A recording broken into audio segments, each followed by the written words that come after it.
के गहने नहीं खरीदेंगे। বিশ্ববাজারে স্বর্ণের দাম বাড়তির দিকে থাকলেও ভারতে চিত্র একেবারেই ভিন্ন।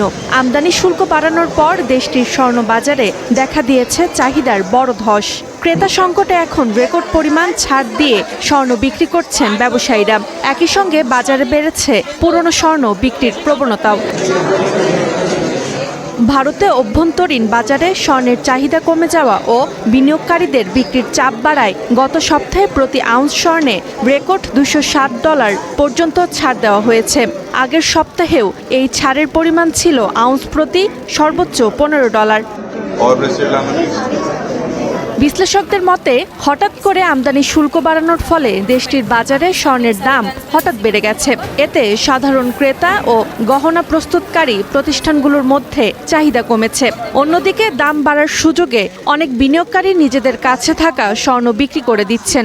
সবচেয়ে বড় আসর কারিগরোं में पड़ेगा।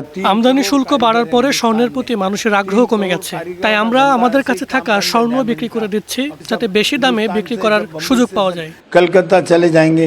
ভারতের অভ্যন্তরীণ বাজারে গত সপ্তাহে প্রতি 10 গ্রাম স্বর্ণের দাম দাঁড়ায় 1,64,497 রুপি, যা গত 2 মাসের মধ্যে সর্বোচ্চ।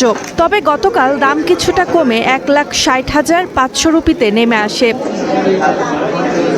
সম্প্রতি ভারত সরকার স্বর্ণ ও রূপা আমদানির উপর শুল্ক 6% থেকে বাড়িয়ে 15% পর্যন্ত নির্ধারণ করেছে। পাশাপাশি গহনা রপ্তানির জন্য শুল্কমুক্ত স্বর্ণ আমদানির নিয়মও কঠোর করেছে ভারত সরকার।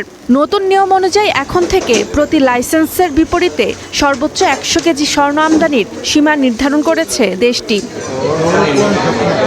Roksana Rimi, star news.